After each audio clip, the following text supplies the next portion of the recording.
Bonjour, my name is Jack Mandeville, and this is Jacked History. The 7 Years' War from 1756 to 1763 mainly fought between the British and French empires, saw fighting on 3 continents from North America in the west to South Asia in the east and Europe in between. Along with the aforementioned powers, 7 other countries allied themselves with both factions of the war. Let's see here. A war with multiple players fighting on multiple fronts. By all standards, this was truly the world's first world war.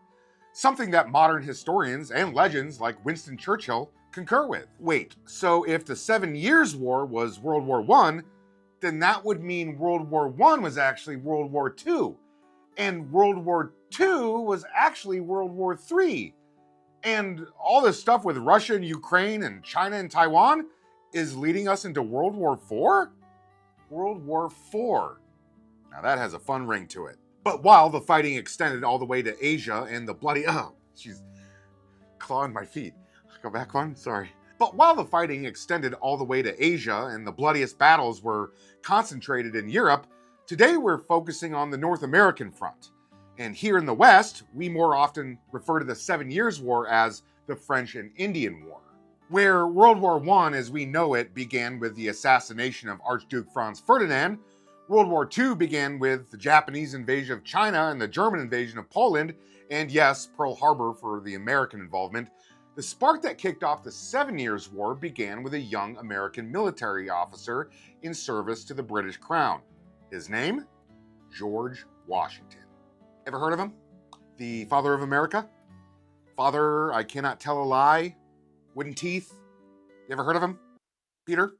Jorge Washington? Good. And just for clarification, I'll be referring to Washington as an American during this episode.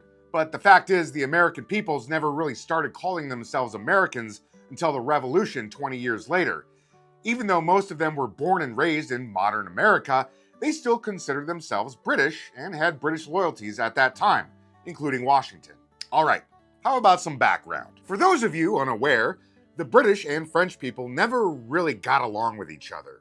Not for hundreds of years before the events we're talking about in this episode, and not for a good number of years after. And though they may seem like 2 separate cultures on the surface, they actually had a lot in common in many of their shared royal dynasties and bloodlines, current and previously held lands, and their tendency for exploration and foreign conquest. It's kind of like one of those situations where a parent and their child don't get along with each other because their personalities are too similar. In the mid-18th century, there were 3 major European kingdoms vying for power in North America: the Spanish, the British, and the French. And while the Spanish were relatively content with the sector they carved out, there were still a lot of land to go around for the British and French, mainly around the Ohio River Valley.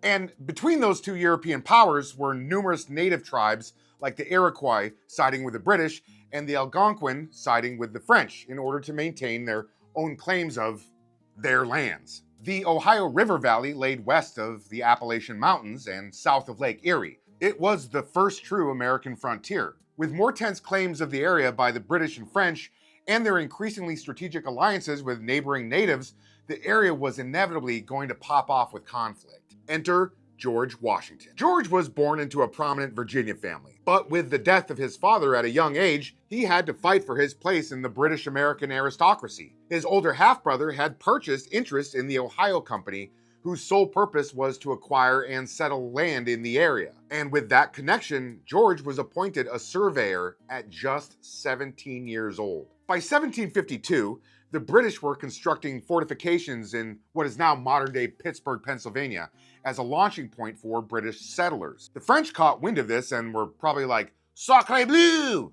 Their response was to build their own fortifications around what is modern Erie, Pennsylvania, with the intentions of hindering British settlers and military movements in the area. The governor of Virginia, who also had a financial stake in the Ohio Company, was having none of that. Because of his experience surveying the lands in the area, he appointed now 21-year-old George Washington as a major in the local militia and ordered him to make contact with the French to settle the whole thing. So Major Washington grabbed some guides, translators, and local natives, then made his way through vicious snowstorms and rugged terrain before finally arriving at French fortifications. From there, things got really shady. The French kind of had him bouncing from fort to fort around the French sector of the Ohio River Valley. Every French officer basically didn't want the responsibility of dealing with the increasing tensions, so they kept pushing Washington and his group towards their superiors until he finally met with the French governor of the region, who politely told Washington to F off with his demands that the French cease building forts. Not only that, as Washington was fixing to leave, the natives he brought with him informed him that they were going to stay back and hang out with the French for a bit in a situation where the French were clearly trying to woo them to their side without Washington present. Oh, that's like one of those scenarios where you drive 2 hours to a concert with a chick you've been dating, and in the middle of the show, the band invites you and her to go meet them backstage after the show. And while you're hanging out with the band, you can see the lead singer eyeballing your girlfriend as he dog whistles passive-aggressive statements towards you right in front of your girlfriend. And you can't say anything back to him because, he's not blatantly being a dick, and you'll look insecure if you respond to his bullshit. I mean, you're flat out in a lose-lose situation right there. Then you're like, well, it's getting late. I guess we should be heading out. Thanks for entertaining us, fellas. And as you're walking out to the door, you notice your girlfriend isn't next to you, and you look back and she's now giggling and chatting it up with the lead singer. And then she tells you, oh, you go ahead without me, babe. I'm not really that tired. I'll Uber back in a couple hours. You know something is clearly off at this point, but there's nothing you can do about it. So you spend the next 2 hours driving alone in your car, trying to convince yourself that your girlfriend is just super social around musicians of the opposite sex, and she's just having harmless fun, and you're not so insecure that you're going to say something to her about it. And a big reason you're not going to say something to her about it is because the last chick you dated made it a habit of getting shithouse drunk with her male colleagues on work trips and would basically quit texting you after 10 p.m. until 9 a.m. the next morning, saying something like, oh, sorry, my phone died. And one time you told her about how uncomfortable that made you feel. Then she responded by calling you controlling and laughing at you. And the last thing you want to be is a controlling person. So now you've learned to not establish boundaries because the idea of you being controlling is far more scarier than being cheated on. So you just go home and lay in bed and stare at your ceiling for the next 8 hours, trying to downplay everything that's going on as you struggle to sleep. None of this is sitting right with you, and you're more than likely being cheated on. But hey, at least you're not controlling, I guess. Has that ever happened to you? Huh? Has that ever happened to you, Peter? Okay, well, it kind of happened to George Washington. Washington made it back to the governor in the spring of 1854. And when he told him what happened, the old governor was not happy. So basically what happened from there was the British and French entered into a race of who could build the most forts and garrison the most troops. Throughout the spring, they got closer and closer and closer to each other in Ohio country as more forts went up. Washington, now a lieutenant colonel, was basically told by the governor that if the French give him any resistance, that he was authorized to do what he had to do to deal with it, aka murder, death, kill. Murder, death, kill, murder, death, kill, murder, death, kill. And that's precisely what ended up happening. By May of 1854, he had recruited and gathered up a couple hundred men and moved into French territory. On May 23rd, Ensign Joseph Jumonville, a French-Canadian military officer who was in command of the largest French fort in the area, gathered approximately 35 men and set off to confront Washington by telling him to get the F off of French land. By this time, the native leader who had accompanied Washington months earlier linked up with Washington again. Washington had about 40 men with him. The natives had a dozen or so. The original idea was to meet with the approaching French and talk the matter out. But that soon changed to fuck it. The details around what actually happened next are pretty murky and still debated to this day. But we do know this. Washington moved his troops and the natives into position behind rocks surrounding the French camp early on the morning of May 28th. Most of these French soldiers were still sleeping or were just cooking breakfast. A firefight broke out. Some people say it was started when a startled French soldier fired at Washington's men, causing them to return fire.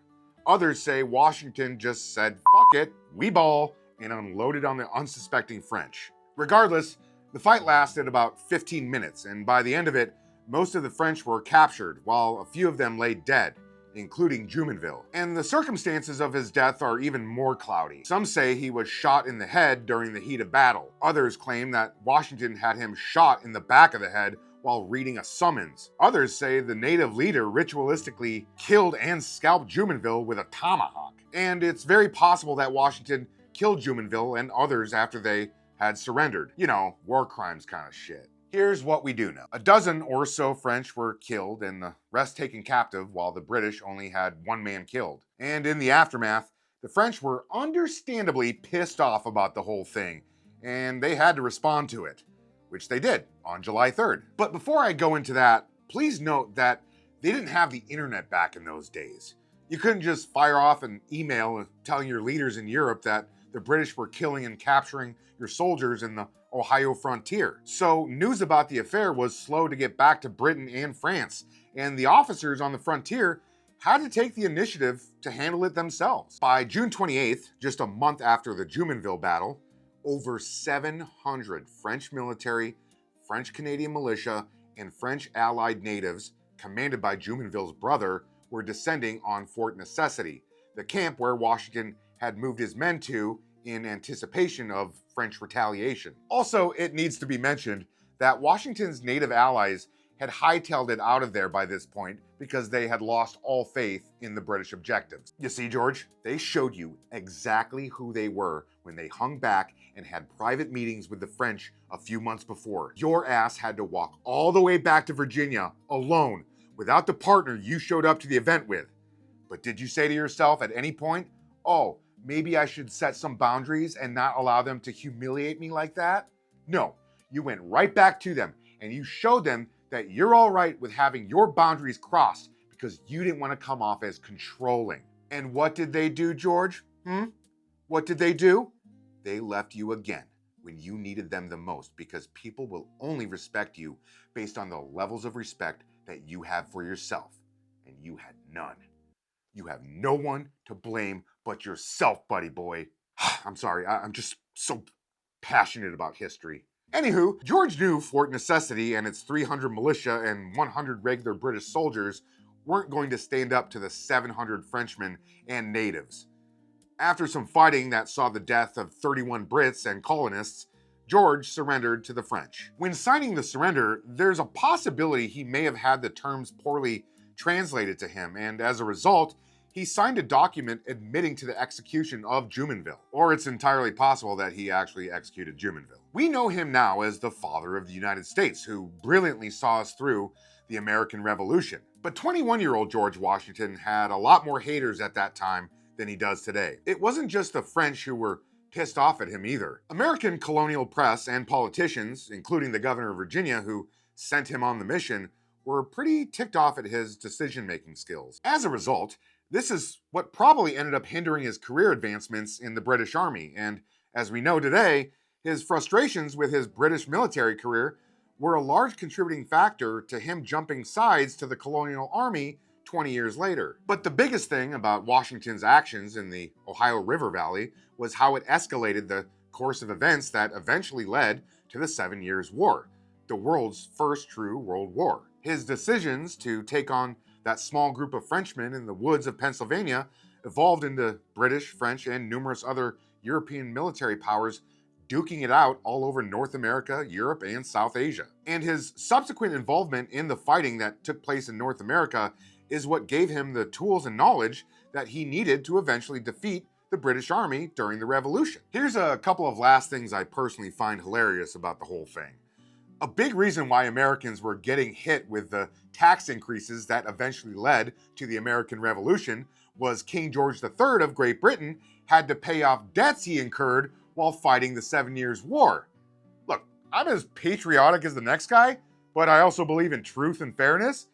And since it was Americans who started that entire conflict, you can kind of understand why George III thought they should pull their weight during the aftermath. But instead, Washington and others were just like, fuck this, we're just gonna do our own thing. Also, during the Revolution, it should go without saying that America wouldn't exist today if it wasn't for the colonial alliance with the French. That's fucking hilarious.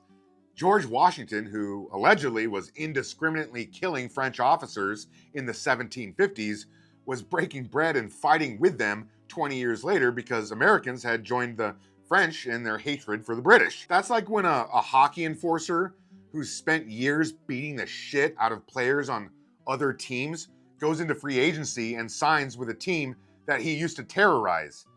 And all of a sudden he's showing up to the locker room and like, hey guys, no hard feelings, right?